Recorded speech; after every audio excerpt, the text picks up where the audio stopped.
Donc, ma première question était, quel est le travail d'un trader? Donc, Linda, Stéphane, vous êtes libre de me donner des idées. C'est quoi le travail d'un trader? OK, pour l'instant, il ne semble pas y avoir autre chose. OK, fait qu'on va essayer de développer un petit peu plus là-dessus. Donc, au moins, ce que je suis content, c'est que j'ai pas entendu ce que j'entends tout le temps habituellement comme première réponse. C'est le travail d'un trader, c'est de faire de l'argent. Fait qu'on on va un petit peu se questionner là-dessus. C'est quoi le travail d'un trader? Vous allez voir que le travail d'un trader, c'est pas nécessairement différent d'autres travails dans le métier. Puis lorsque j'ai fait l'atelier, l'idée m'est venue comme ça de comparer, par exemple, avec quelqu'un qui fait du pain, donc un boulanger. Fait que, dans le fond, on pourrait dire que c'est quoi le travail d'un boulanger? Ben, dans le fond, le produit qu'il va faire, c'est du pain. Puis qu'est-ce qu'il va faire pour pouvoir faire le pain? C'est qu'il va devoir suivre une recette. Fait que normalement, une recette, c'est écrit. C'est fixe, c'est ça qui est ça. Puis, il y a des quantités à respecter avec des ingrédients à respecter, puis c'est quelque chose de bien précis. Donc, la recette est bien précise, puis vous allez être d'accord que si vous décidez, par exemple, de soit changer les ingrédients ou soit changer la quantité des ingrédients à l'intérieur de ça, bien forcément, le pain n'aura pas nécessairement le même goût ou la même texture qu'on voudrait avoir selon la vraie recette. Donc, vous allez voir que pour pouvoir avoir le résultat qui est le pain, tout ce qui va prendre son sens, c'est la recette dans le milieu. Donc, un travail de trader, c'est un petit peu la même chose. Donc, c'est sûr que pour nous autres, ce qu'on va devoir faire, c'est appliquer une recette. Donc, notre recette à nous autres, ben, c'est notre plan de transaction qui est ici. Puis, notre recette va comprendre différents ingrédients à l'intérieur.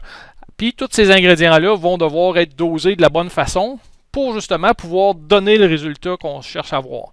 Donc, le travail d'un trader, c'est justement, ça va être de suivre son plan de trading, un peu comme le travail d'un boulanger, c'est de suivre sa recette. Puis le résultat, ben, pour nous autres traders, au lieu que ça donne du pain, ben forcément, ça va donner de l'argent au bout. Donc, l'argent, c'est notre résultat. Ce qui est le plus important dans tout ça, c'est qu'en tant que trader, il ne faut pas essayer de passer au travers ou du moins négliger la partie centrale qui est là, qui est notre recette, parce que forcément, le résultat va être carrément différent de ce qu'on voudrait avoir. Donc, pour nous autres, notre recette, c'est quoi? C'est d'avoir des stratégies qui ont été testées, puis qu'on sait qu'ils fonctionnent bien, puis qu'on sait qu'ils vont fonctionner de façon constante dans les marchés. L'autre chose, ça va être de s'assurer que nos points d'entrée sont les bons, s'assurer de toujours avoir un stop mis en place, de sorte que si la transaction ne fonctionne pas, qu'on puisse sortir. S'assurer d'avoir la bonne gestion de risque, de prendre la bonne quantité d'actions. Puis une fois qu'on est rentré dans la transaction, ça va être de faire la gestion de notre transaction de la meilleure façon, documenter notre journal de transaction, s'assurer qu'on a toujours des préparations de journée adéquates, être discipliné, avoir le bon état d'esprit, puis faire des revues de transactions de façon fréquente. Donc, ce qu'on va parler ce soir parmi le plan qui est là, ça va être en gros la revue des transactions. Donc, tout ça pour nous autres qui est un trader, c'est notre recette. Donc, si on néglige ou si on change chacune des parties qui sont là, forcément, le résultat au bout va changer également.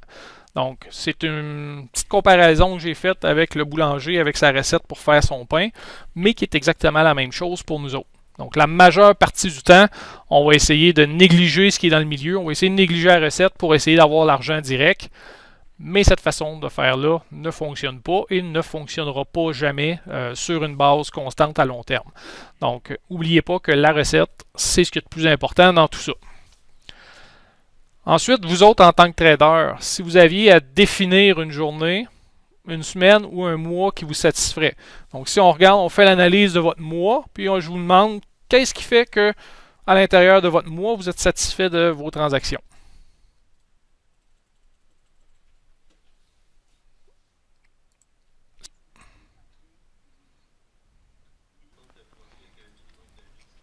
OK, un maximum de profit avec un minimum de risque. OK, fait que tout ça, ça fait partie des choses qui pourraient nous satisfaire. OK, donc la même chose un petit peu qu'on a vu sur la comparaison avec le boulanger. Donc, qu'est-ce qui ferait qu'on devrait être satisfait d'une journée, d'une semaine ou d'un mois? Ce serait de voir est-ce que la recette que je me suis dit que je suivrais, est-ce que je l'ai suivie à la lettre? Par exemple, est-ce que j'ai toujours mis mes stops ou est-ce que je dois les mettre? Est-ce que j'ai toujours pris le même risque? Est-ce que j'ai toujours focusé sur les stratégies avec lesquelles je réussis le mieux? Est-ce que j'ai toujours été discipliné dans mes transactions? Donc, naturellement, plus que vous allez avoir de choses que vous allez avoir fait de façon correcte selon votre plan, bien plus que la journée devrait vous satisfaire. Donc, ce qui est important, c'est de ne pas justement qualifier une journée de satisfaisante parce qu'on a fait des profits ou de pas nécessairement qualifier une journée d'insatisfaisante parce qu'on a fait des pertes. Parce que n'importe qui est ici peut faire des profits intéressants dans une journée, puis avoir complètement négligé son plan de transaction, donc avoir pris trop de risques, avoir pris aucune stratégie intéressante. Il a juste été chanceux cette journée-là, il a fait des profits. Donc, si on fait des profits de cette façon-là, c'est certainement pas une journée qui devrait nous satisfaire. Parce que le fait de pouvoir faire ce genre de choses-là, on risque de le répéter après, puis le risque de répéter une recette qui n'est pas la bonne, bien forcément à long terme, vous allez seulement vous nuire. Donc, ce qui est important, c'est de toujours essayer de voir dans votre journée qu'est-ce que j'ai fait de bien aujourd'hui par rapport à ce que je devais faire. Puis, est-ce que justement, j'ai suivi tout ce que j'avais à suivre pour pouvoir prendre mes transactions.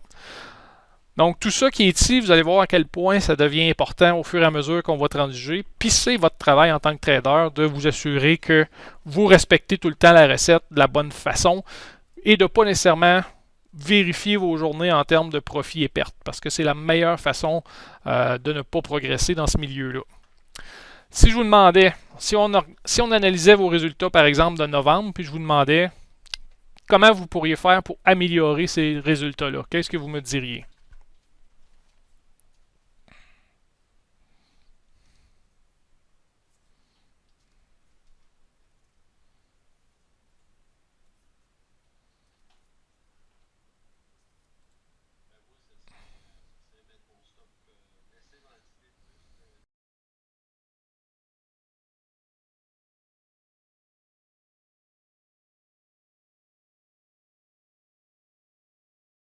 OK. Fait qu'en fait, il y a deux façons principales qu'on va pouvoir améliorer nos résultats. Donc, un, ça va être de voir nos profits. Donc, regardez dans toutes les transactions qu'on a faites à profit, qu'est-ce qui fait que j'ai fait des profits avec ces transactions-là? Okay? Donc, qu'est-ce qui a fait que ces profits-là se sont manifestés? Est-ce que je suis capable de voir, par exemple, des stratégies qui vont ressortir, qui vont revenir de façon constante dans les transactions avec lesquelles j'ai fait le plus de profit? Donc, est-ce que j'ai justement des stratégies que je maîtrise mieux que les autres? Ensuite de ça, c'est les profits que j'ai faits. Est-ce qu'il y aurait eu façon de pouvoir les améliorer davantage? Donc, par exemple, si mon stop était trop collé, ça peut être une chose. Donc, il y a des fois que peut-être que je me suis fait sortir puis j'ai pris une petite partie de mes profits, puis j'aurais pu en prendre plus.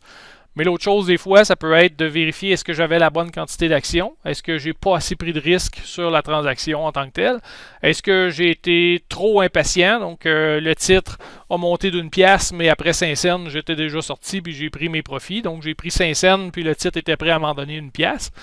Donc, tout ça, c'est des points qu'il faut essayer de regarder pour pouvoir améliorer nos résultats. Donc, ce qu'on regarde, c'est dans mes profits, qu'est-ce que j'ai fait de bien, mais comment j'aurais pu essayer de l'améliorer encore plus. Puis d'essayer de voir, par exemple, sur les 30 meilleures transactions que vous allez avoir fait dans un mois, est-ce qu'il y a des choses particulières qui vont se démarquer? Est-ce que vous sortez tout le temps trop rapidement? Est-ce que la quantité de risque était jamais assez importante? Donc, tout ça, c'est des choses qu'on doit améliorer. L'autre chose ensuite, ça va être de regarder dans vos pertes. Donc, vous allez toujours essayer de jouer sur les deux tableaux en même temps. Donc, autant essayer d'améliorer ce que vous faites de bien, puis ensuite, regarder les pertes. Donc, qu'est-ce qui fait qu'on a eu des pertes dans ces transactions-là? Est-ce qu'il y a des stratégies que j'utilise qui reviennent de façon constante puis qui marchent rarement ou pas souvent? Est-ce que je devrais penser, par exemple, à éliminer de mon plan ces stratégies-là? L'autre chose, ça peut être, comme Stéphane l'a dit aussi, un stop trop collé. Donc, j'ai pris beaucoup trop de pertes trop souvent parce que je suis allé coller un stop dessus. J'ai pas laissé la place au titre à bouger comme il faut. Puis, finalement, je me faisais tout le temps sortir parce que, justement, mon stop était mal placé. Il pourrait y avoir des choses encore pires que ça. Donc, est-ce que j'ai ajouté dans des tendances qui vont contre moi? Est-ce que j'ai pas respecté mes stops? Est-ce que j'ai pris trop de risques par rapport à des transactions? Donc, tout ça, ça doit faire partie de nos analyses pour voir qu'est-ce que je dois améliorer. Donc, les revues de mois servent exactement à ça. Servent à regarder vos profits, qu'est-ce que vous faites de bien, puis comment on peut les améliorer encore plus. Puis l'autre chose, c'est on regarde qu'est-ce qui fait qu'on a eu des pertes. Puis après ça, de quelle façon on aurait pu essayer d'améliorer encore plus ça. Puis ensuite, on va se fixer des objectifs pour le mois d'après. Puis ça va faire partie de votre plan, ça va faire partie de votre recette pour essayer justement d'améliorer vos résultats. Donc, vous allez voir à quel point toutes ces questions-là ici peuvent sembler bien banales au début quand on les regarde, mais font souvent partie de la clé parce que forcément, si vous avez des profits puis des pertes, à l'intérieur de vos pertes souvent puis à l'intérieur de vos profits souvent se cache justement la clé qui va vous permettre de réussir à long terme dans ce milieu-là. OK, puis finalement, deux autres questions. Selon vous, ça serait quoi les raisons qui pourraient faire qu'un trader va abandonner? Qu'est-ce qui fait qu'un trader va dire finalement le trading, j'abandonne ça?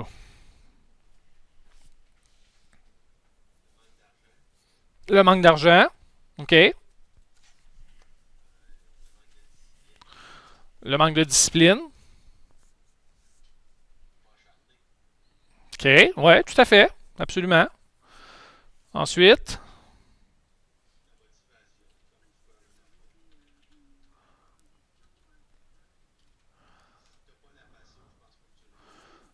OK, donc s'il n'y a pas la passion, s'il n'y a pas la motivation, si Linda a dit s'il y a plusieurs transactions perdantes. OK? Fait que tout ça, ça peut être des choses que justement qui vont faire qu'un trader va abandonner. Donc, un trader qui ne réussit pas à faire assez d'argent, un trader qui perd tout le temps. Également, la combinaison de tout ça, justement, ça peut faire que le trader va finalement décider de se décourager, d'abandonner. Il sera plus motivé par ça. Puis finalement, il va lâcher. Mais vous allez voir que la plupart de ces raisons-là la réponse de tout ça va se retrouver justement dans ce que je vous ai parlé tantôt, dans la recette qui va faire que les résultats vont sortir. Donc, si justement on ne fait pas assez d'argent, ben, il y a des fois que c'est quelque chose dans notre recette, dans notre plan, qui fait qu'on ne réussit pas à faire assez d'argent. Puis, au lieu de focusser sur notre recette et essayer de l'améliorer, ben, on va focusser sur l'argent, on va dire j'en fais pas, puis je vais tout abandonner. Donc, vous allez voir que justement, la première question que je vous ai posée, que c'est quoi le travail d'un trader, ben c'est là que se trouvent les réponses la majorité du temps. Puis c'est en négligeant de travailler sur cet aspect-là qui va faire qu'il y a bien du monde qui n'auront pas les résultats qu'ils veulent, puis finalement, ils vont décider d'abandonner. Donc, c'est pour ça que je vous montre toute l'importance du plan qui est là, puis de travailler sans cesse à essayer de l'améliorer. Parce que justement, si vous travaillez là-dessus, ben forcément, les résultats vont s'améliorer. Puis ça va faire que vous allez être un trader qui va être heureux, qui va être content de voir qu'il progresse, puis qui va voir que finalement, il y a de la lumière au bout du tunnel, puis qui va réussir à y arriver. Quels sont les éléments qui peuvent nuire à vos résultats? Donc, si vous êtes en train de transiger, ça serait quoi des éléments qui pourraient faire que, au lieu d'avoir, par exemple, une transaction qui va faire 500$, ben, elle va juste être de 50, de 100, ou encore là, qu'elle peut être négative?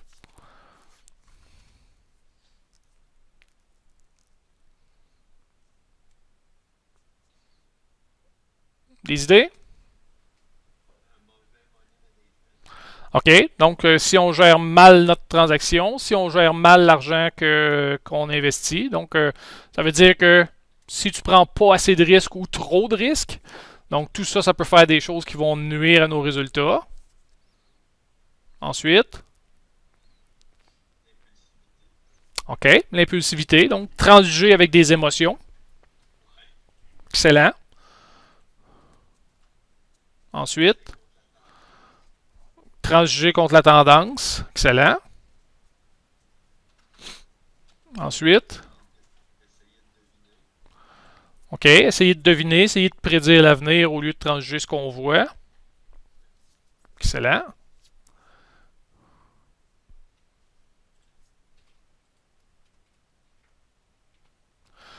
OK, fait que grosso modo, dans ce que vous m'avez dit, c'est que vous voyez que tous ces éléments-là, c'est des choses qui se rapportent souvent à notre nature humaine, à nous autres. C'est les choses qui vont nuire à nos résultats. Tout ce que tu m'as dit, c'est des choses que le trader en tant que tel peut contrôler. La majorité du temps. Donc, Tu m'as pas dit, par exemple, que s'il arrive un crash de la bourse, s'il arrive toutes sortes d'affaires qui sont hors de notre contrôle, la majorité du temps, quand je vais poser cette question-là, c'est quoi les éléments qui peuvent nuire à nos résultats? Les réponses qui vont sortir, c'est tout le temps des choses que le trader est en mesure de contrôler. Donc, c'est dans votre capacité de pouvoir contrôler ces choses-là. Donc, encore là, c'est important d'essayer d'identifier les choses qui peuvent nuire à votre résultat. Parce que si c'est des choses qui nuisent à vos résultats, mais que vous pouvez contrôler, bien forcément, si vous êtes en mesure de contrôler ça, bien vos résultats vont forcément s'améliorer d'eux autres mêmes. Okay? Donc, c'est une logique qui est là. Donc, je vous dirais que la majorité des erreurs qui vont arriver, souvent, le trader va avoir été en mesure de pouvoir le contrôler d'une certaine façon. Les choses qu'on ne peut pas contrôler, ben ça, justement, on n'y peut rien, puis ça va faire partie de la game. C'est des choses qu'on va devoir vivre avec. Donc, ce qu'on est en train de parler, c'est depuis le début, c'est qu'on s'est posé des questions sur c'est quoi notre travail, c'est quoi qu'on peut faire pour améliorer nos résultats, c'est quoi qui peut faire qui va nuire à nos résultats, c'est quoi qui va faire qu'on peut abandonner. Bien, vous allez voir que toutes les réponses à tout ça, c'est des affaires qu'on peut contrôler, puis que justement, qui font partie de notre travail, qui est notre plan de transaction, notre plan de travail. Donc, si on a un plan de travail qui est clair, net et précis, puis qu'on suit la recette de façon rigoureuse, ben les résultats qui vont suivre devraient être quand même assez stables, donc assez positifs. Okay? Au même titre que le boulanger, une journée, il ne décidera pas de modifier sa recette parce que ça y tente, puis décider de ne pas mettre de farine, mais de mettre d'autres choses, puis décider de mettre du ketchup dedans. Vous voyez que le résultat du boulanger, c'est jour après jour, après jour, après jour, il a la même recette, puis il va tout le temps la sortir jour après jour, puis il va tout le temps faire exactement la même recette pour que ça y donne exactement le même résultat. Donc, souvent comme trader, c'est que justement, on va aller à gauche puis à droite, puis à chaque jour, on va essayer de changer notre recette. Donc, une journée, on va essayer la stratégie à un tel. Aujourd'hui, on va essayer de faire ça de même. Aujourd'hui, je file pas trop bien, je vais prendre n'importe quel trade qui est là parce que j'ai rien à trader. Fait que ça, c'est toutes des choses que on dirait qu'un boulanger, s'il décide de faire son pain de cette façon-là, on dirait tout, ben, il est malade parce que ça ne marchera jamais, mais comme trader, c'est la même chose. Donc, notre recette, il faut qu'elle soit stable, il faut qu'elle soit écrite, puis tout ce qu'on a à faire, jour après jour après jour, ça va être de suivre exactement la même recette, puis c'est comme ça que vous allez tomber vraiment constant puis rentable sur les marchés. Donc, vous allez voir qu'on va travailler avec le temps à élaborer chacune de vos recettes pour vous autres, puis en tant que trader, ben, vous allez pouvoir la suivre. Fait que ce que j'ai fait la revue du mois passé des traders. Puis, avec certains, il y a des choses qui ont vraiment attiré mon attention. Puis, c'est ce que je vous présente ici. Donc, j'ai pris 5 traders que j'ai mis des résultats qu'ils ont fait. Donc, je me suis attardé principalement aux 10 meilleures transactions qui ont été faites, par exemple, puis aux 10 moins bonnes transactions qui ont été faites. Donc, si on regarde ce qui est là, dans la colonne profit, puis dans la colonne des pertes, ça, c'est pas les 10 meilleures journées, puis les 10 pires journées, là, c'est par transaction. Donc, ce qui fait que des fois, il peut y avoir des journées qui sont même si les transactions ils semblent avoir une perte plus grosse que le profit, ça ne veut pas dire que la journée était à perte pour autant. Qu'est-ce que vous remarquez dans ça?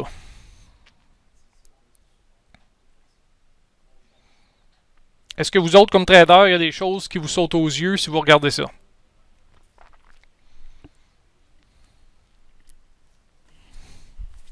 OK. Ben, moi, quand je l'ai regardé, il y a une chose qui m'a sauté aux yeux quand je me suis mis à faire ça.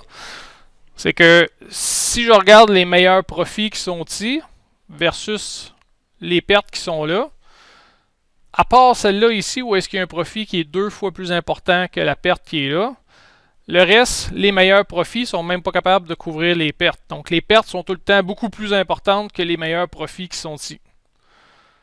OK? Donc, lorsqu'on a suivi notre formation ensemble puis qu'on a passé au travers du manuel, on avait vu dans une section que quand on prend une transaction, on devrait avoir des cibles de fixer pour essayer de penser où sortir. Puis on avait vu que notre cible 1, le ratio devrait être de combien par rapport à notre perte?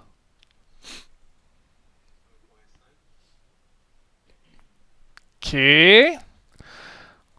Donc, notre cible 1, en principe, selon ce qu'on avait dans le manuel, on devrait essayer de faire 2 fois plus de profit que notre perte envisagée.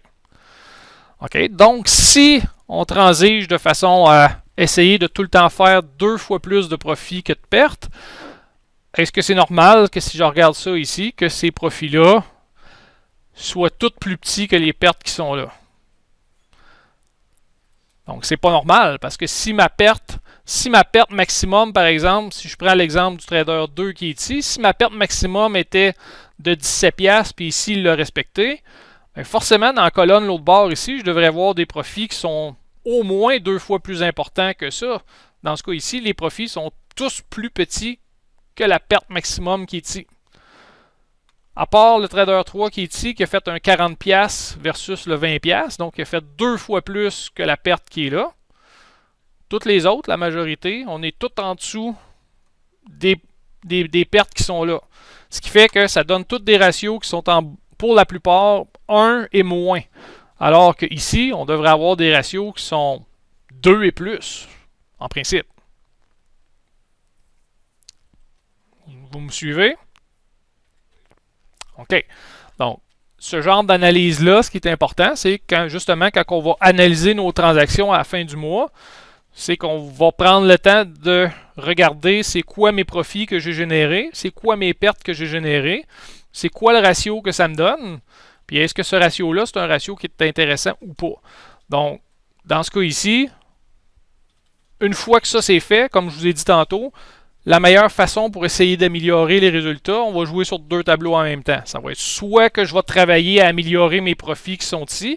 Donc, si les profits qui sont là ne sont pas assez importants par rapport aux pertes, ben, il va falloir forcément que je travaille à augmenter ça. Donc, dans cette colonne-là ici, je devrais voir, par exemple, des facteurs de profit de entre 2, 3, 4, 5 en montant, idéalement. Parce que, forcément, je veux essayer d'avoir des trades qui vont être extrêmement intéressants. OK? Donc, ça, c'est une des choses qu'on va devoir travailler. Donc, si mes profits sont pas au rendez-vous et sont beaucoup plus petits que mes pertes, c'est qu'il y a quelque chose qui cloche dans la gestion de ma transaction lorsque la transaction est gagnante. Donc, est-ce que je prends mes profits trop rapidement? Est-ce que le risque que j'avais n'était pas assez élevé par rapport au risque que je vais prendre quand une transaction va être perdante? Donc, tout ça, c'est des choses qu'on va essayer de s'attarder pour essayer de voir de quelle façon qu'on peut essayer d'améliorer ça. OK? Fait que vous voyez que juste en faisant des petites études comme ça puis des statistiques sur vos transactions, ben déjà là, on est en mesure de voir qu'il y a des choses qui ne fonctionnent pas. Il y a des choses qui ne sont pas supposées être comme ça pour l'instant. Donc après ça, on va trouver les solutions pour pouvoir essayer d'améliorer. Puis ces solutions-là vont faire partie de vos objectifs, vont faire partie de votre plan, puis vous allez travailler que sur ça ensuite pour essayer de changer ces données-là. L'autre chose que je me suis attardé ici, c'est le nombre de journées à profit versus le nombre de transactions à profit versus le nombre de transactions à perte. Puis encore là, le facteur de profit que ça a donné. Donc on voit que sur les 5 traders qui sont ici, on a à peu près un ratio de 45-50, plus ou moins à peu près tout le temps. Donc on voit que c'est à peu près kiff-kiff, donc presque 50-50. Puis on a souvent, pour la plupart des fois, des ratios proches de 1, ce qui fait que si, par exemple, j'ai 100 transactions gagnantes puis j'ai 100 transactions perdantes avec un ratio de 1, ça veut dire que le trader n'a pas rien fait. Donc, les profits qu'il a fait versus les pertes qu'il a faites, ça s'annule puis il n'a rien fait. Donc, en principe, ce que je voudrais voir, c'est un facteur de profit ici qui va être plus élevé que 1 avec des pourcentages de trades gagnantes plus élevés que 50, ce qui va faire que le trader va être rentable. Donc, ici, selon vous autres, lequel ou lesquels des traders est rentable?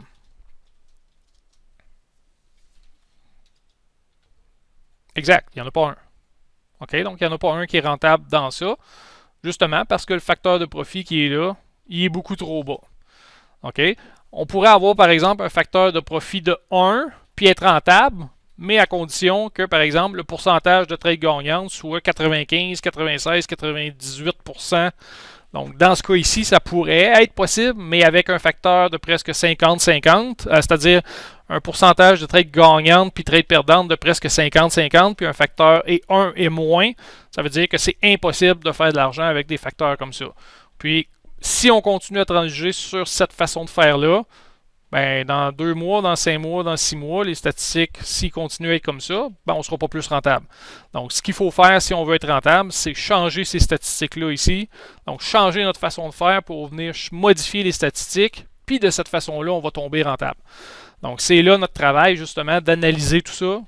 Puis après ça, ça va être mon travail à moi comme coach, de justement analyser avec vous autres chacune de vos transactions, puis d'essayer de trouver les façons de faire pour aller modifier ça ici, pour pouvoir justement faire monter les chiffres pour que vous puissiez être rentable. Donc, une des parties de ça, par exemple, sur les trades gagnantes, donc on a regardé ici, puis ce que j'ai fait avec certains traders dans le bureau. Par exemple, j'ai pris une transaction ici qui est Guild. J'ai regardé où est-ce que la transaction a été embarquée. Donc, on a eu 2 achats qui ont été faits ici. Puis, l'endroit où est-ce qu'on est sorti, c'est passé ici. Okay? Ça, c'est juste un exemple comme ça que j'ai mis. Fait qu'on voit que, par exemple, la quantité d'actions qui avait été achetée, c'est 60, avec un coût moyen de 75,55. On a pris un profit de 15,50 sur la transaction. Le prix maximum que le titre a été durant cette phase-là ici, c'était de 76,8. Donc, si jamais j'avais pris mon 60 actions ici, puis j'avais été en mesure de le vendre au complet à 76,8, ce qui est pratiquement impossible, voire même improbable, ça m'aurait donné un profit potentiel de 31,80. Donc, ça veut dire que j'ai pris 15,50 en argent, mais la transaction, elle avait 16,30 de plus à me donner, ce qui aurait fait mon 31. Donc, j'ai pris 49% des profits, puis j'ai laissé 51% des profits sur la table. Donc, ça, c'est le genre de statistiques qu'on va vouloir aller faire. Donc, forcément, si on voit que la majorité du temps, je prends 10, 20, 30% des profits, puis je laisse 70, 80, 90% des profits sur la table, bien forcément, probablement que je suis beaucoup trop rapide à sortir de ma transaction, puis je laisse passer une occasion en or d'essayer d'aller faire beaucoup plus d'argent. OK? Fait que ce que j'ai fait, c'est que la présentation qui va suivre, ce que je suis en train de vous montrer là, j'ai travaillé avec des traders depuis une semaine à essayer de renverser la situation. Puis dans les traders qu'on a vus qui étaient ici, à l'intérieur de ça, ben j'en ai 2 qui ont commencé à travailler là-dessus, puis regardez depuis qu'est-ce que ça a donné ici. Donc, les profits du trader 1, c'est meilleurs profits qui sont ici, 66 et 70, 64 et 50, 54 et 35, 28, 27, 25. Puis ses pertes, 26, 23, 23, 20, 18, 15. Ce qui fait que maintenant, ça lui donne un ratio de 2,15. Donc, est-ce que ce trader-là est maintenant rendu sur la bonne voie pour essayer de faire des profits? Certainement. Donc, vous voyez que justement, le petit atelier qu'on est en train de faire a complètement renversé la cadence pour cette personne-là. Le trader numéro 2 qui est ici, meilleur trade, 69 et 10, 40 et 80, 25, 21, 14, 9. Puis dans les trades perdantes, je ne suis même pas capable de remplir les carreaux complets, il y en a juste eu 3. Donc 36, 26, 4. OK? Puis dans 36, ici, je pense qu'il y avait plus qu'une transaction, je ne me trompe pas. Ce qui fait que ça donne un ratio de 2,71. Donc maintenant, on est au-dessus de 2. Ça veut dire que maintenant, on est capable d'aller capturer des profits qui sont 2 fois plus importants que les pertes qu'on est prêt à prendre. Donc forcément, on est en mesure de complètement changer notre façon de trader. Puis forcément, les résultats vont suivre de façon extrêmement intéressante à partir de là. OK?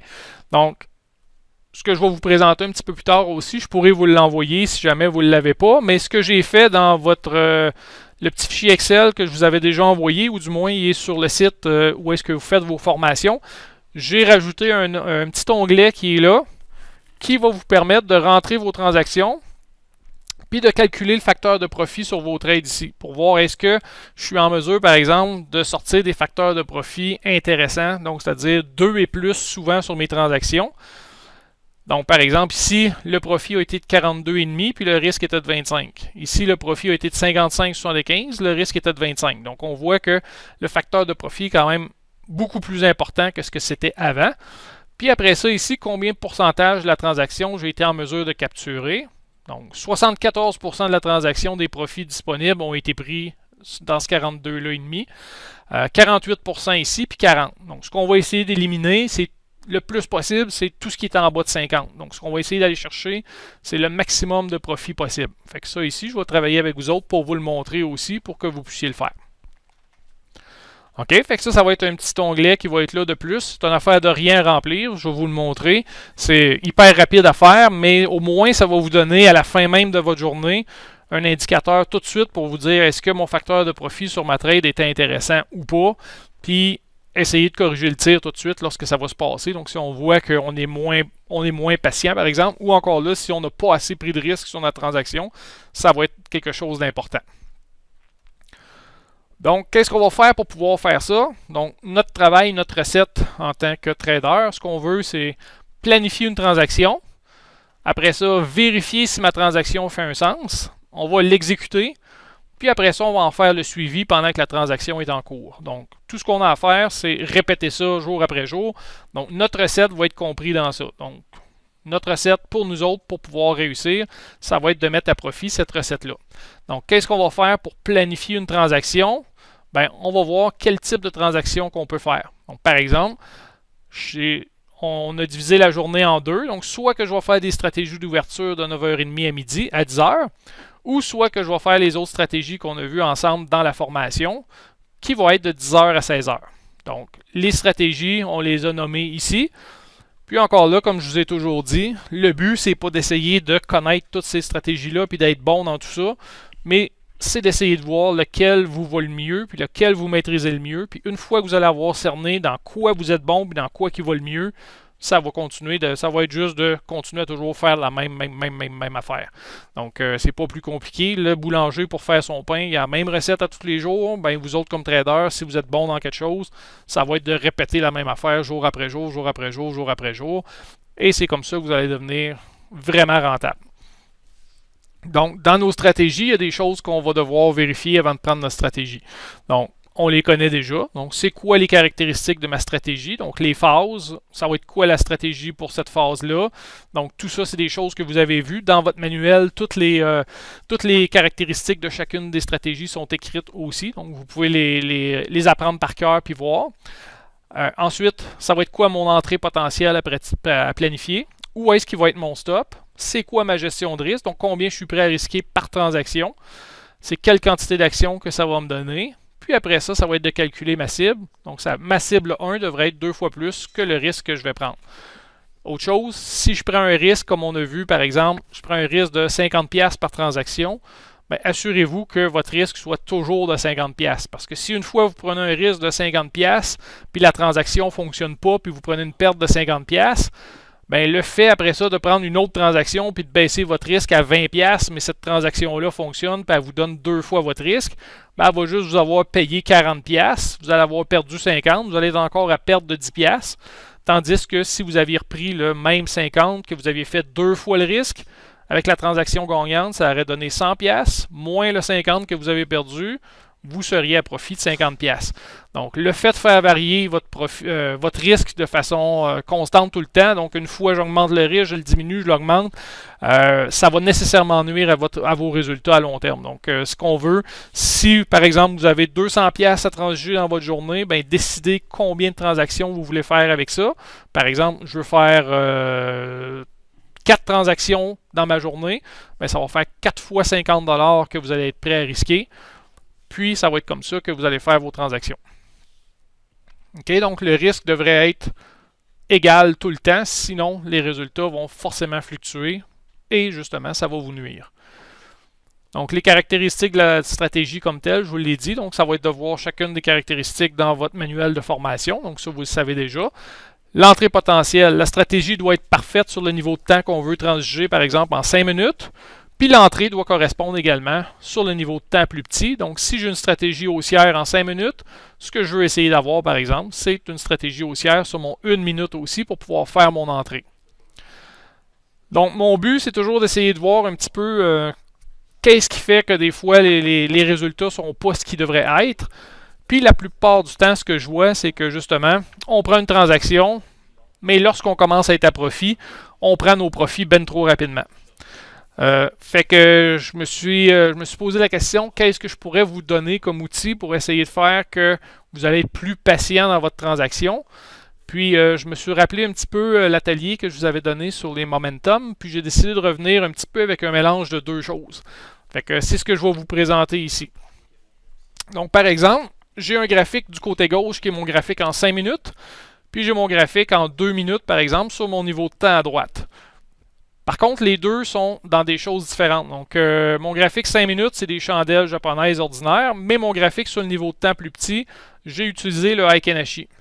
Donc, par exemple, si votre stratégie basée sur 5 minutes était de transiger le renversement de cette tendance-là ici parce que le titre est rendu loin de sa moyenne 20 en 5 minutes, puis que justement la moyenne 200 qui est ici était flat, donc on pourrait penser que le titre va corriger puis il va redescendre. Donc, ce que je veux avoir, c'est que le titre commence à corriger. Puis de quelle façon je vais faire mon entrée, ça va être par exemple lorsque mon Heikin Ashi ici en 2 minutes va tomber négatif, donc c'est-à-dire mes chandelles là sont bleues, mais en principe ils devraient être rouges, puis qu'il va tomber en dessous de la moyenne, puis que la moyenne va commencer à descendre. Donc ça ici, ce serait mon entrée.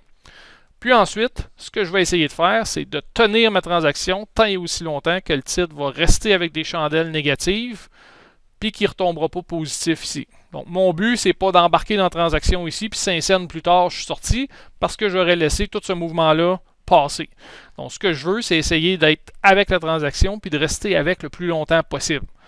Donc, le fait d'utiliser ça comme ça ici va faire que ça va vous aider à essayer de rester avec la transaction plus longtemps. Du moins, pour moi, ça fonctionne bien pour moi.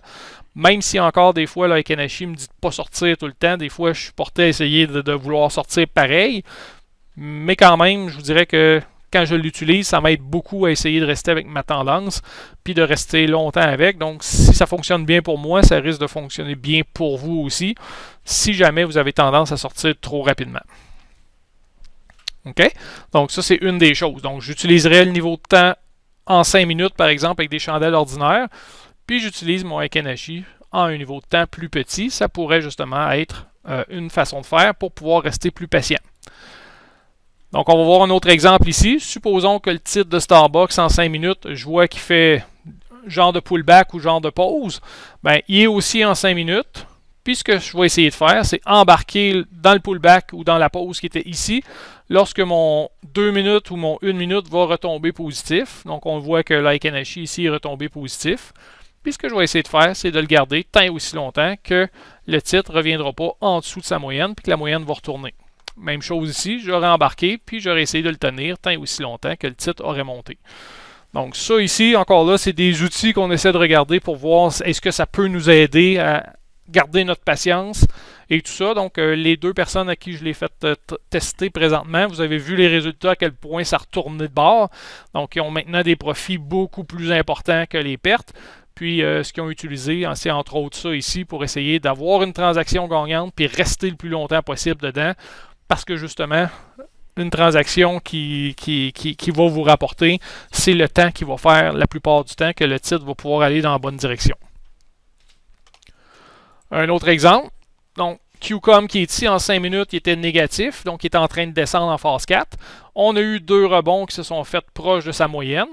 Puis mon entrée aurait été lorsque, sur mon niveau de temps plus petit, par exemple mon Heikin Ashi en 2 minutes, le titre est retombé négatif, puis je vais essayer de le garder tant et aussi longtemps qu'il va rester en dessous de sa moyenne à court terme ici, qui est la moyenne 6, puis qu'il ne retombera pas par-dessus ici avec des moyennes positives, puis la même chose de l'autre côté ici. De sorte que ça va m'aider à aller capturer des mouvements qui vont être beaucoup plus grands, puis on va arrêter de justement aller chercher 5, 6, 10 cents, 12 cents, puis laisser passer des 1 pièce, 2 pièces, 3 pièces. Donc ce qu'on veut essayer de faire, c'est le plus possible de capturer les mouvements.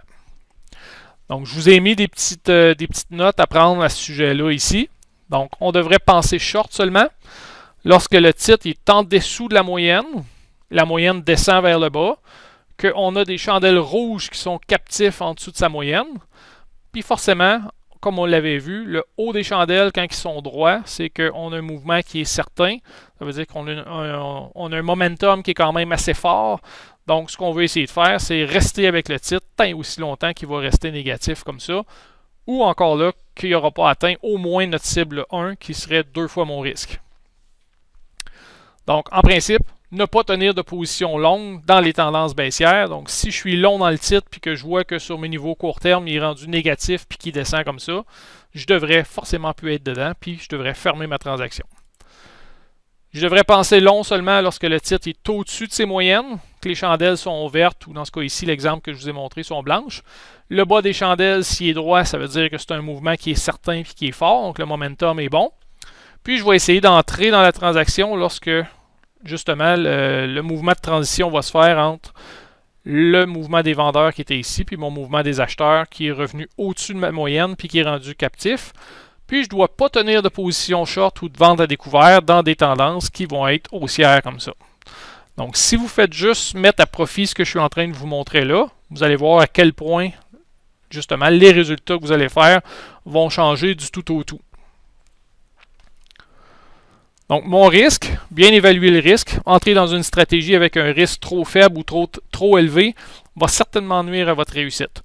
Donc, comme je l'ai dit tantôt, si votre risque est 200$ pour votre journée puis vous y allez par tranche de 50, assurez-vous qu'à chaque fois que vous allez prendre votre transaction, le risque va être de 50$ à chaque fois. Donc, s'il fluctue beaucoup, qu'une fois c'est 10, une fois que c'est 15, une fois que c'est 100, puis que ça fluctue comme ça, vos résultats vont jamais être constants. Donc, essayez d'être vraiment constant dans la façon de faire pour prendre vos transactions. Puis, tout ça que je suis en train de vous dire, c'est toutes des choses qui sont dans le manuel qu'on a vu ensemble, qui font partie de la formation. Donc, si vous ne vous souvenez pas trop de ce que je suis en train de vous dire ou que ça semble flou, ben, retournez dans les formations, puis retournez voir chacun de ces chapitres-là. C'est vraiment important. Donc, voici comment on va planifier une transaction. Donc, par exemple, si jamais vous voyez que le titre est en train de faire un rebond sur son 5 minutes, puis vous voulez rentrer short, vous allez rentrer short sur le niveau de temps plus petit, par exemple en 2 minutes, lorsque le titre va retomber négatif en dessous de sa moyenne qui retourne, puis que ses chandelles sont tombées négatives. Donc, j'aurais fait mon entrée ici. Je sais, par exemple, que mon stop va être placé ici selon ce que j'ai déterminé. Donc, mon risque est compris entre mon entrée puis mon stop. Donc, de cette façon-là, je suis en mesure de calculer la quantité d'actions que je vais prendre. Puis après ça, je vais voir ici, vous pouvez venir vous le marquer sur vos graphiques, mais à quel endroit le titre va nous donner une fois, 2 fois, 3 fois, 4 fois ou 5 fois de profit. Puis ensuite, ce que je dois faire, c'est m'asseoir sous mes 2 mains tant et aussi longtemps qu'il n'est pas rendu à au moins 2 fois mon profit. Okay? C'est sûr que s'il est rendu à 1 fois et demie, puis vous voyez que la transaction est pour complètement revirer de bord, puis vous avez un doute, ben, vous pouvez toujours prendre des profits pareils. Laissez pas des gains passer non plus. Mais la majorité du temps, si une transaction est bien faite, le titre devrait en principe essayer de vous donner au moins 2 fois votre profit. Dans ce cas ici, vous voyez que la transaction n'est pas tout à fait encore terminée parce que le titre descend encore, mais il y aurait 5 fois les profits donnés. Donc, c'est ce qui fait que, justement, des fois, on va entrer dans la transaction ici. Il va commencer à descendre. Il a descendu de 25 cents. On sort de la transaction. Mais pourtant, il y avait encore 2 piastres à nous donner. Puis, on n'est plus dedans. Puis, on l'a regardé descendre. Puis, on a laissé passer tout ça. OK? Donc, le fait de pouvoir le planifier comme ça, puis vous dire, tant et aussi longtemps qu'il n'est pas à 2 fois, je ne devrais pas penser sortir. Donc, mettez pas d'ordre pour sortir de votre transaction le plus possible, tant et aussi longtemps qu'il ne sera pas rendu là. A l'inverse, si jamais je voulais rentrer dans un pullback, par exemple en phase 2 sur un niveau de temps 5 minutes, bien, je vais attendre que mon 1 minute commence à retourner. Je vais essayer de voir où est-ce que je vais pouvoir prendre ma transaction, puis où est-ce que j'aurai mis mon stop. Puis une fois que ma transaction est planifiée, je sais où est-ce que je rentre, je sais où est-ce que j'ai planifié mon stop. À cette heure, je vais calculer au moins 2 fois mon risque, puis à quel endroit que le titre va me donner mon profit que je souhaite. Puis ensuite, ce que je dois faire, c'est laisser aller le titre, puis essayer de voir jusqu'où est-ce qu'il va se rendre. Donc, dans ce cas ici, s'il est en train de monter avec une moyenne à court terme qui monte comme ça, puis son Aikenashi monte toujours, bien, je laisse aller le titre, puis justement, je vais essayer d'aller chercher le maximum de gains. Vous allez vous rappeler aussi que mon stop qui est ici, idéalement, il est là juste au début, mais quand que le titre se met à monter, puis qu'il atteint une zone entre 1 fois et 2 fois mon risque, mon stop, je le remonte à mon prix payé parce que je ne veux plus perdre avec ma transaction. Puis ensuite, ça va être de manager votre stop. Donc, une fois que le titre a au moins donné 2 fois votre risque, bien, ce que vous pouvez faire, c'est par exemple, vous pourriez suivre ici en dessous des chandelles en Aikenashi. Donc, à chaque fois qu'il en fait une nouvelle, vous gardez votre stop sur la chandelle précédente. Il en refait une nouvelle, vous remontez votre stop. Il en refait une nouvelle, vous montez jusqu'à temps finalement que le titre vous sorte, puis que vous preniez vos profits. Donc, le fait d'être beaucoup plus patient comme ça, le fait d'avoir une zone qui va vous dire, ben, tant aussi longtemps qu'il n'est pas arrivé à 2 fois mon risque, je dois absolument essayer de ne pas toucher à mes profits, justement, pour y laisser la chance de pouvoir me donner le maximum. Ou encore là, si vous planifiez votre trade, puis vous regardez que selon le risque que vous prenez, que c'est carrément impossible que le titre fasse 2 fois vos profits, bien probablement, ça serait peut-être mieux de juste laisser passer la trade parce qu'elle ne vaut pas la peine d'être faite. Donc, le fait d'avoir utilisé ces outils-là, le fait d'utiliser cette façon-là de planifier notre transaction puis de la mettre à exécution, bien, comme je vous l'ai montré tantôt, je vais juste retourner un petit peu. mais regardez les traders ici, de quelle façon ils ont fait exploser les profits qui sont ici, puis de quelle façon ils ont minimisé les gains. Puis ça ici, c'est à peu près juste dans 2 jours de trading. Donc ils ont à peine 2 jours de fête avec cette façon de faire-là. Puis déjà là, vous voyez que le résultat a carrément changé. Donc quasiment 300 pièces de fête ici avec un risque quand même petit à toutes les journées. Ici, quasiment 200 pièces avec un risque qui n'est pas très grand non plus à chaque journée. Puis on a des facteurs de 2 puis presque 3 fois. Donc ça veut dire que maintenant on est capable de prendre des transactions qui vont payer 2 puis 3 puis 4 fois le risque qu'on va être prêt à prendre dessus. OK? Fait que tout ça, ça fait partie des choses qu'on doit planifier. Puis ça fait partie de votre travail. Puis ça fait partie de mon travail aussi, de vous épauler là-dedans puis de faire le suivi. Puis justement, de vous donner les outils pour pouvoir le faire. Donc, pour ceux qui sont sur le simulateur, puis ça fait pas nécessairement longtemps qu'ils sont là. Donc, on a encore un bon bout de chemin à faire des fois avant de commencer à arriver là puis à en faire des analyses comme ça. Mais après un certain temps, normalement après la 8e semaine, ou même des fois entre 4, 5, 6 semaines, ou du moins quand on commence à faire les analyses de fin de mois ensemble, ben c'est là qu'on va commencer à s'attarder justement aux transactions que vous faites. Qu'est-ce que vous faites de bien, sont où les erreurs, puis d'essayer après ça de focusser justement pour faire augmenter vos profits au maximum pour que ça puisse devenir intéressant pour vous autres. Fait que voilà, c'était la présentation que je voulais vous faire ce soir. Comme je vous le dis, les traders qui ont commencé à l'appliquer puis qui portent attention là-dessus ont carrément changé leur profil. Puis ça, c'est juste un début. Là. Je l'ai juste fait avec 2 traders dans le bureau. Je suis en train de le montrer aux autres à soir avec vous, puis aux autres en privé aussi au fur et à mesure qu'on avance. Donc, qu'est-ce que vous pensez de cette présentation-là? Excellent. OK, fait que vous... Oui? Pardon? Absolument, absolument. Fait que ça, c'est de maîtriser la base, comme tu dis, puis c'est de se laisser le temps, justement, de faire nos apprentissages sur le simulateur. Mais au fur et à mesure qu'on va avancer ensemble, puis qu'on va faire des progrès, il va arriver un temps, justement, où est-ce qu'on va dire, OK, là, les choses commencent à bien aller, puis une fois qu'on va commencer à vraiment bien se placer, ben c'est là où est-ce que, justement, ce travail-là prend tout son sens. Puis ça fait justement partie du travail de trader, de faire ces analyses-là, puis de voir, OK, parce que vous voyez que, dans le fond, dans les résultats qu'on avait qui étaient ici, je vais juste revenir un petit peu à l'avance, mais dans les résultats qu'on avait qui étaient ici, il y a un paquet de transactions qui étaient là-dedans, qui étaient vraiment bonnes. Donc, on les a regardées ensemble, on en a regardé plusieurs ensemble lorsqu'on les a analysées. C'était surprenant de voir à quel point la qualité des transactions qui ont été prises était la bonne. Mais justement, c'est souvent que le trader en tant qu'humain, ben justement, il y a des choses qu'il peut contrôler et qui n'ont pas été faites de la bonne façon. Puis les résultats ont été en quelque sorte un peu sabotés. C'est-à-dire que où est-ce qu'on aurait pu avoir des profits vraiment exceptionnels, ben on s'est contenté d'en prendre juste une petite partie puis de laisser tomber le reste. Donc, à l'intérieur même de ces résultats-là ici, même si on les regarde comme ça, on pourrait dire, ben aucun de ces traders-là est constant, il perd pas mal plus qu'il gagne. Donc, ça serait facile de sauter à la conclusion et dire que ces traders-là ont fait des mauvaises transactions, ou du moins que pour l'instant, ils ne savent pas nécessairement trader comme il faut pour tout de suite. Mais c'est totalement faux, parce qu'à l'intérieur des résultats qui sont là, il y avait justement des méchantes belles perles de cachés qui étaient là, puis que c'était juste une façon de justement gérer les trades qui va faire ressortir des gains vraiment importants comparativement dans ce cas ici, des gains qui auraient été plutôt négligeables. Fait que c'est toujours l'importance de pas nécessairement tout le temps s'analyser comme trader en fonction des gains et des pertes qu'on fait. Parce que vous seriez surpris si jamais je ressortais toutes les transactions qui sont présentées à l'intérieur de ça, à quel point il y a des transactions que je regardais que j'avais juste wow dans ma tête parce que le setup il était beau, le trader l'avait bien vu, mais il a moins bien géré sa trade quand il a embarqué dedans. Puis ça, c'est juste une question d'expérience. Le plus important dans tout ça, pour moi, c'était que la trade qu'il avait à voir, il l'a vu. Fait que ça, c'est la première des choses. S'il est capable de voir ce genre de trade-là, si le trader comme tel est capable de voir les trades, il est capable de les prendre, de les exécuter, ben, à cette heure, ça va être juste de continuer à s'améliorer pour que les prochaines fois qu'il aille à les prendre, ben, c'est ces trades-là tournent vraiment en diamant puis en joyaux et non pas en petite garnotte qui aurait donné un petit montant d'argent puis pas grand-chose. OK? Fait que, comme trader, analysez-vous jamais en fonction de si vous faites des gains ou des pertes. Regardez toujours plus grand que ça. Donc, ça, c'est mon travail. C'est mon travail de vous le montrer parce qu'en regardant des chiffres comme ça ou en analysant des choses comme ça serait facile des fois de se décourager et de dire je fais pas d'argent, j'ai perdu.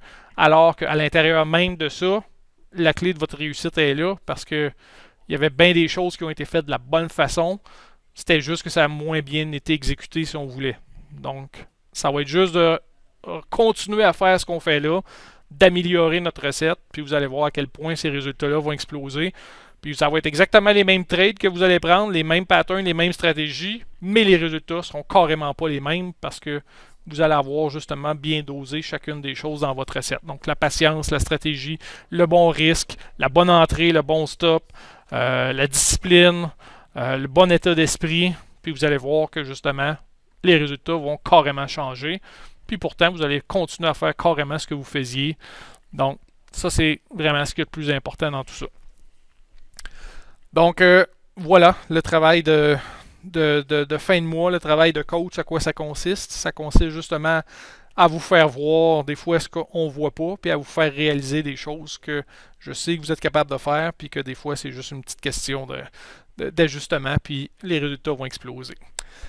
Fait que sur ce, bonne semaine. Continuez à développer là-dessus. Si vous avez des questions par rapport à ce qu'on a fait ce soir comme présentation, n'hésitez pas. Venez me voir. De toute façon, je vais passer au courant des prochains jours tous ceux-là avec qui j'ai pas fini pour la revue de fin de mois. On va se fixer des objectifs aussi pour les prochaines semaines qui restent, puis notre mois de janvier qui s'en vient, donc la prochaine année. Puis, comme je vous le dis, découragez-vous pas parce que vous voyez que les changements sont proches. Il suffit juste de bien doser nos choses, puis ça va se produire. Fait que sur ce, je continue avec toi, Stéphane, puis je vais continuer le reste plus tard pour la présentation.